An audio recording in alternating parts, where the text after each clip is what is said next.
Bismillahirrahmanirrahim. Assalamualaikum warahmatullahi wabarakatuh. Anak-anakku sekalian, Soli Solihah kelas Pitu SMP IT Tahfidzul Quran Ulil Albab Karanganyar. Alhamdulillahirabbil alamin. Wonten ing jam menika kita saged pepanggihan wonten ing pelajaran bahasa Jawa. Kalian sinten? Tetepangan rumiyin nggih. Nika mangke setunggal tahun ingkang badhe dateng kita bakal terus sesarengan wonten ing pelajaran bahasa Jawa kalian Ustadzah Tri Handayani ingkang biasanipun dipun timbali kalian Ustrihan. Insyaallah kita mangke bakal sesarengan wonten ing setunggal tahun pelajaran bahasa Jawa kelas 7. Alhamdulillah anak-anak, pripun kabare sae sedaya nggih? Alhamdulillah mugi-mugi sedaya kemawon sae kelas 7A saha kelas 7B sedaya kemawon sae sehat wal afiat boten kirang setunggal punapa. Alhamdulillahirabbil alamin. Wonten ing jam menika kita bakal miwiti pepanggihan kita ingkang pepanggihan pertama utawi perdana utawi pepanggihan ingkang sepisan. Alhamdulillah mangke kita ing pepanggihan menika materi sepindah kita inggih menika babagan teks utawi karangan narasi. Napa to menika teks utawi karangan narasi? Mangke bakal kita bahas sesarengan, kita bakal sinau ngangsu kawruh sesarengan babagan teks utawi karangan narasi. Alhamdulillah sampun siap nggih lari-lari sedaya. Mangke menawi wonten ingkang baken ingkang pokok poin ingkang penting saged dipun serat, saged dipun catet wonten ing buku catatan saged nyiapaken.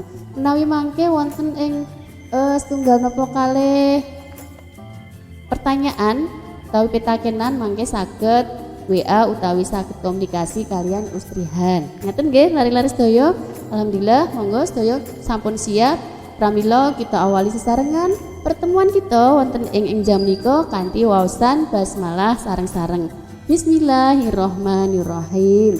Alhamdulillah mugi-mugi pepanggihan kita wonten ing jam menika dipun berkahi dipun rahmati dening Allah Subhanahu wa taala sehingga kita saged nampi ilmu ingkang bakal Ustadzah aturaken wonten ing jam menika. Alhamdulillah sampun siap nggih. Monggo dipun gatosaken. Alhamdulillah materi kita inggih menika babagan teks narasi. Pembelajaran bahasa Jawa kelas 7 semester setunggal SMP IT Tahfidzul Quran Ulil Albab Karanganyar. Nah, napa kompetensi dasar ingkang bakal mangke dipun ajaraken wonten ing enjang menika? Kompetensi dasaripun inggih menika memahami isi teks narasi tentang peristiwa atau kejadian. Ini kompetensi dasar yang akan kita pahami pada pertemuan kita kali ini. Alhamdulillah lari-lari sedaya. Monggo kita wiwiti teks narasi utawi karangan narasi. Napa ta menika karangan narasi? Karangan narasi nggih menika karangan utawi paragraf kang nyritakake kedadian kanthi wektu kang runtut saka wiwitan nganti pungkasan. Nah, sing maca karangan narasi iki kaya-kaya nglakoni kaya dene kedadian ing sajroning cerita. Dadi yen maca yen maos teks narasi niku kaya-kaya dhewe niku wonten ing lebete cerita kala wau. Dadi seakan-akan ikut merasakan, seakan-akan kita berada di dalam cerita itu tadi. Lan niku dipun wastani teks utawi karangan narasi. Menika pangertosanipun teks narasi. Kita lajengaken nggih. Nah, ciri-ciri utawi tetenger karangan narasi nika napa kemawon? Kan teks nika kathah sanget nggih, wonten teks narasi, wonten deskripsi, wonten argumentasi, wonten persuasi. Lah sakmenika supados kita mangertos karangan narasi nika kados pundi. Nah, ciri-ciri utawi tetengeripun nika wonten kathah. Monggo kita sareng-sareng nyinaoni nggih, lare-lare dipun gatosaken. Ingkang sepindhah, ciri karangan narasi nika isinipun babagan cerita, kisah utawa prastawa. Jadi ceritane jerone teks narasi kuwi babagan cerita, peristiwa atau berita yang terjadi sing nembe kedadian iku ciri ingkang nomor setunggal. Lajeng ciri ingkang angka kalih inggih menika digawe susunan paragraf. Amargi menika termasuk ciri-ciri karangan boten puisi nggih, boten geguritan, pramila wujudipun bentukipun menika paragraf, dibentuk karangan paragraf, jadi boten bait per baris-baris. Niku termasuk ciri nomor kalih digawe susunan paragraf. Lajeng ciri salajengipun nika duweni kronologi utawa urutan cerita kang cetha. Nah niki sing paling misahake, sing paling bentenake antaranipun narasi kalih teks sanesipun menika kronologi utawa urutan cerita. Dados teks narasi menika, karangan narasi menika wonten ngandhut urutan-urutan cerita, urutan-urutan wekdal menika bagian dari ciri teks narasi. Nomor sekawan ana prastawa utawa konflik. Dadi enten kedadian sing terjadi niku napa, sing nembe kedadosan nika wonten napa, permasalahanipun napa sing bakal dipun critakaken menika ciri ingkang nomor sekawan. Lajeng nomor gangsal ketenger teks narasi nomor gangsal inggih menika ana unsur intrinsik pembentuk. Napa mawon unsur intrinsik? Kados dene ing bahasa Indonesia, bahasa Jawa ugi sami wonten unsur intrinsik saben cerita. Wonten tema, wonten paraga, wonten wewatek, wonten alur, lan wonten latar. Lah menika termasuk unsur intrinsik pembentuk ing karangan narasi. Pripun penjelasanipun? Nah mangke bakal Ustadzah aturaken wonten ing nggih bibar niki mengke. Niku nggih, niku ciri-ciri utawi tetengeripun karangan narasi. Dados sing paling bentenaken antaranipun narasi kalih sanesipun nika poin pentingipun inggih menika wonten urutan cerita, urutan wekdal, kronologine. Nah niku sing paling bentenaken. Lajeng jenis karangan narasi. Nah narasi menika mboten kok mek setunggal bagian, setunggal jenis mawon. Nah nanging wonten pinten-pinten jenis. Ada beberapa jenis karangan narasi. Jenis karangan narasi menika napa kemawon? Ingkang sepindah wonten ingkang dipun wastani narasi ekspositoris. Nah niku nomor setunggal. Napa ta menika narasi ekspositoris? Lare-lare dipun mangertos nggih, ekspositoris menika narasi kang sifate informatif lan cetha. Jadi memberikan informasi, paring informasi, pengetahuan yang jelas sing cetha menika dipun wastani narasi ekspositoris. Tuladhane napa? Contone napa? Utawa menawi kita maos karangan kok niku nyeritakaken babagan tokoh, umpaminipun tokoh Pangeran tokoh Jenderal Sudirman utawi tokoh Buya Hamka dipun critakaken, dipun cerisaken awet mijil dari lahir ngantos dumugi sedo itu diceritakan. Mijile teng pundi, lahirnya di mana dan sebagainya niku termasuk biografi tokoh. Lah niku ugi dipun wastani narasi ekspositoris. Pun mangertos nggih ingkang setunggal. Lajeng jenis karangan narasi ingkang nomor kalih inggih menika narasi sugestif. Nah napa nika sugestif? Narasi sugestif menika narasi kang tujuanipun yakinke pembaca sing maca niku diyakinke supaya bener-bener ngerti wonten kedadian napa. Lah niku dipun wastani karangan narasi sugestif. Tuladhanipun napa? Nah tuladhanipun wonten prastawa sing nembe aktual, prastawa sing temenan, nembe prastawa ingkang fakta sing saestu wonten kedadianipun sakmenika napa. Upaminipun damel karangan, damel crita, damel prastawa babagan corona dipun criosaken, diceritakake kabeh babagan prastawa corona. Lah menika dipun wastani narasi sugestif. Ika nomor kalih. Lajeng jinise karangan narasi ingkang angka 3 inggih menika narasi artistik. Napa to menika narasi artistik? Inggih menika narasi kang sifatipun imajinasi. Lah nek niki fiksi boten nyata menika rekaan mawon. Dados nek kalau sing teng inggil niku nyata kejadiannya saestu wonten blak-blakan saestu fakta nyata. Lah nek nomor 3 narasi artistik menika narasi sing imajinatif sifatipun rekaan didamel dipun ngengkreng dipun karang kalian tiyang dados boten nyata. Umpaminipun napa?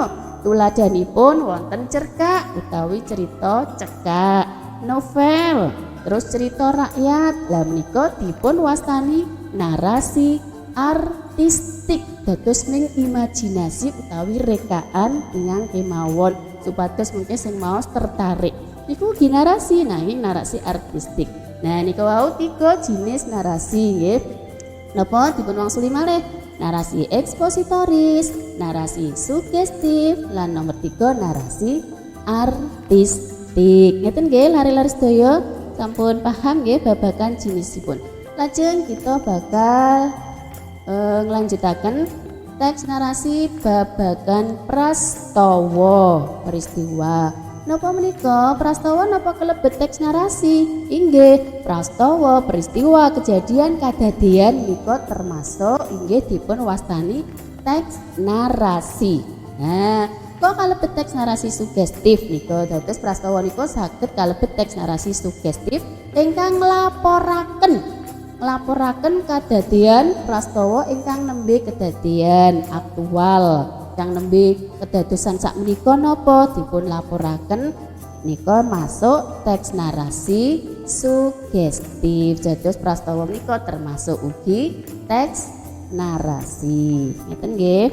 Lajeng nah unsur karangan narasi. Nah menika dipun katesaken napa unsur karangan narasi menawi kita bakal ndamel karangan narasi menika kedah dipun mangertosi unsuripun apa kemawon to, unsur yang harus ada sing kedah wonten ing karangan narasi menika napa kemawon ingkang sepindah tema niku napa? Tema menika ide utawi gagasan yang menjiwai seluruh isi karangan niku termasuk tema. Dados nek menawi badhe ndamel karangan narasi kedah nemtokake rumiyin nemtokake tema niku napa, temane napa babagan pendidikan, napa babagan biografi tokoh, napa babagan kesehatan, warga lan sanes-sanesipun menika dipun wastani tema. Sing nomor kalih paraga lan wewatek nika unsur nomor kalih napa menika? Niki menawi damel narasi ingkang artistik nika kedah wonten tokohnya. Paraga niku tokoh. Tokohnya siapa saja? Pemerannya sinten kemawon, paraganya sinten kemawon. Wateke karakteripun nika napa? Oh niki tokoh si A, wewatekipun ala. Niki tokoh si B, wewatekipun sae, seneng pitulung marang sanesipun. Lah nika diarani wewatek. Dados paraga lan wewatek niku kedah wonten luwih langkung-langkung wonten ing narasi artistik. Menika nggih. Lajeng unsur karangan ingkang ketiga inggih menika alur. Alur menika runtutipun cerita, aluripun maju napa alur mundur. Lah menika dipun wastani alur. Lajeng unsur karangan ingkang salajengipun inggih menika latar. Nah, latar niku napa? Latar dipun perangaken wonten 3. Latar waktu, latar tempat, lan latar suasana. Latar waktu niku napa? Cerita kalau wau wektune kapan mawon. Lah nika termasuk latar waktu. Nek latar tempat, lah cerita kalau wau panggonanipun, papan panggonanipun wonten pundi kemawon nika biasane ugi dipun sebataken wonten ing jerone lebetipun narasi. Lajeng latar suasana utawi latar kondisi, latar kahanan niku kahanane pas napa? Napa kahanane pas medeni, pas kahanane nyeremke. Lah niku termasuk latar suasana utawi latar kahanan. Lajeng nomor gangsal, unsur karangan ingkang angka gangsal inggih menika sudut pandang. Lah sing diceritake tokoh niku sudut pandang pripun? Sudut pandang orang pertama, napa orang kedua, napa orang ketiga. Menika sakmenika niku riyen detailnya mengke pertemuan sing bahas babagan unsur lebih detail. Niku karangan narasi. Terakhir unsuripun amanat. Apa niku amanat? Amanat niku pesen ingkang bakal dipun sampaiaken wonten ing crita niku napa?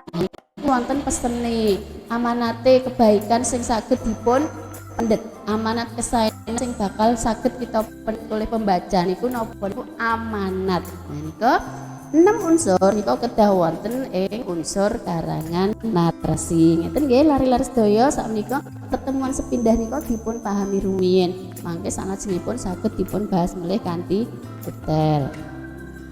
Ngeten kita lajeng nika struktur. Nah, struktur karangan narasi nek kala wau pripun napa sakmenika struktur. Struktur ingkang kedah wonten ing karangan narasi niku napa? Dados muat napa kemawon, kandung napa? Ngandung napa kemawon to? Struktur narasi menika sepindah strukturipun inggih menika orientasi. Nah, napa orientasi? Orientasi menika kenalan biasanya di awal cerita wonten wiwitan cerita niku ngenalke wonten ing salah setunggalipun dinten ing dusun termasuk pengenalan wonten si Fatimah umpaminipun niku mengenalkan iki orientasi saderenge mlebet teng mengke lebih tebet lebih dalam ya menika wonten unsur pengenalan rumiyin. Nah niku bagian struktur orientasi kenalan lingkungan keadaannya niku orientasi. Lajeng struktur ingkang angka kalih menika komplikasi. Nah biasanipun cerita niku ketingal saya sangat niku tergantung ing komplikasi. Komplikasi ini nopo? Nah komplikasi niku nopo nggih Ustazah? Komplikasi niku konflik utawi masalah. Biasanipun kita nek mau cerita niku sing paling seru, sing paling sae niku wonten ing komplikasi. Wah konfliknya kok iki banget, serem banget, konfliknya menegangkan, masalahnya kok menegangkan. Niku termasuk struktur komplikasi. Wonten ngandhut masalah utawi konflik ingkang bakal dipun utarakaken wonten ing cerita kala wau. Sing paling seru. Biasanya nek pun ngertos konflik, terus pembaca niku bakal tanglet. Bar niki napa ya? Biasanya kok endingnya apa? Akhir cerita, pungkasane cerita bar niki napa nggih? Dan niku bakal tertarik menawi konfliknya pun sae, komplikasine pun sae.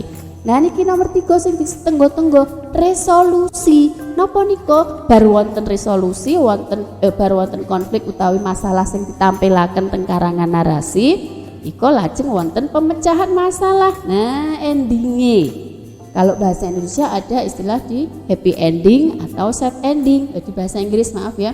Jadi pungkasan iki pungkasan sing nyenengke apa pungkasan sing sedih, peragane tokoh-tokoh iki bakalan seneng apa sedih. Lah niku termasuk bagian pemecahan masalah utawi dipun wastani resolusi. Niku nomor 3. Lajeng struktur terakhir ingkang pungkasan inggih menika koda. Napa menika Ustazah? Koda menika pungkasane cerita. Jadi bar wonten pemecahan masalah nomor sekawan koda niku sifatnya mboten wajib. Dados angsal wonten ugi angsal mboten wonten. Koda niku amanat sing sok-sok diceritake langsung teng cerita. Enten ugi sing amanate niku diceritake kanthi terselubung utawi kedah maca sik disamarkan baru nembe saged dipun tarik koda utawi amanat utawi pungkasanipun cerita. Nah menika wau lari-lari sedaya struktur karangan narasi dipun pahami malih nggih ning setunggal orientasi, komplikasi, resolusi, lan nomor sekawan ingkang boten wajib sifatipun menika koda. Menika 4 struktur teks utawi karangan narasi. Ngeten nggih lare-lare menawi wonten poin-poin sing penting saged dipun catet, saged dipun serat. Nah, kita lajengaken malih. Sakmenika rantaman utawi urutan nulis karangan narasi. Nah, caranipun, langkah-langkahipun supados saged nulis karangan narasi niku napa nggih? Nika bakal kita sinaoni sesarengan. Nomor setunggal napa? nemtokake tema. Jadi langkah sepindah, langkah nomor setunggal yen ajeng nulis karangan narasi nika nemtokake tema. Oh, kula badhe mendhet tema babagan kesehatan. Lah sak menika sing nembe aktual, sing nembe up to date menika babagan COVID-19. Kula badhe temane tentang COVID-19. Lah menika temane dipun temtokaken riyin niku nomor setunggal supados mboten grambyang. Wah, bar iki napa ya? Mengke ngerti tebih saking tema, lah ampun ngantos medal saking tema. Dados tema niku kangge underane karangan niku ide utawi gagasanipun dipun temtokake rumiyin langkah sepindah. Langkah nomor kalih nemtokake tujuan karangan. Bar tema tujuane napa nggih ditentokaken riyin. Oh, tujuane ben mengke masyarakat utawi pembaca mangke saged nyimak, saged medhek hikmahipun, caranipun jagi kesehatan pripun niku dipun temtokaken rumiyin tujuanipun karangan nika wau. Lajeng nomor 3 inggih menika nglumpukake bahan-bahan karangan. Kok dipun klumpukaken pripun Ustazah? Lah nglumpukaken bahan-bahan karangan niku diklumpukke sing penting-penting sing mengke bakal dipun serat niku napa kewong dikumpulke. Tokohe sinten niku diklumpukake kabeh. Mengke kula bakal damel latare teng pundi, lah niku dikumpulke kabeh. Niku bagian langkah sing nomor 3. Langkah sing nomor sekawan gawe cengkorongan, damel cengkorongan. Napa niku? Cengkorongan inggih menika kerangka karangan. Kalau di bahasa Indonesia itu kerangka karangan. Nah, cengkorongane kedah dipun damel riyin, kerangka karangane dipun toto noto rantamaning karangan. Rantaman niku napa? Rantaman niku urutan. Dados dipun urutke riyin nomor setunggal mengke ngeten pengantare ngeten, mengke konfike terus ngeten. Bar niku salajengipun mengke pemecahan masalah ngeten, terus ending napa pungkasane ngeten. Nah niku kabeh didamel cengkorongane didamel gen mboten medal saking cerita wau, gen tetep wonten ing underaning cerita. Niku rantaman ingkang nomor sekawan. Lajeng rantaman sing terakhir napa menika ngrembakake rantamaning karangan. Kadah napa niku istilahipun kok ngrembakake kuwi bar sak sampunipun ngertos cengkorongan, sak sampunipun dipun damel kerangka karangan, bariku dikembangkan kerangka karangannya, itu namanya mengembangkan kerangka karangan utawi ngrembakake rantamane karangan. Nah, lari-lari sedaya sampun wonten, sampun gadah gambaran nggih. Kira-kira mungkin nek dipun aturi tugas damel karangan narasi sampun ngertos nggih langkah-langkahipun gangsal 5 langkah wau, gangsal rantaman urutan wau dipun pahami kanthi sae. Mungkin insyaallah kangge panduan damel nulis nyerap karangan narasi. Bilih mangke pertemuan sing badhe dateng kita bakal bahas bab menika, wonten tugase mangke. Nah, alhamdulillah lari-lari sedaya wonten ing pertemuan sepindah menika insyaallah kita cekapaken semanten. Kita sampun mangertosi nggih babagan teks narasi, teorinipun napa, pemahamanipun napa kemawon pun kita pahami. Monggo sami dipun pelajari materi niki wau.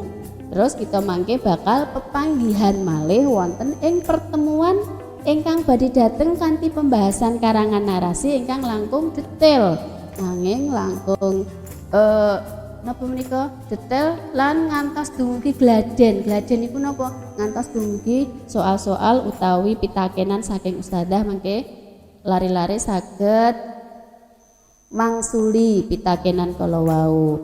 Mbok pilih mekaten saking ustadzah mangke menawi wonten pitakenan saking lari-lari sedaya saged taken marang ustadzah, saged wonten ing grup, saged wonten WA ngeten nggih. Wonten ing dinten menika monggo kita akhiri sareng-sareng kanthi waosan hamdalah lan doa kafaratul majlis sesarengan. Alhamdulillahirabbil alamin. Subhanakallahumma wa bihamdika asyhadu alla ilaha illa anta astaghfiruka wa atubu ilaik. Wabillahi taufiq wal hidayah.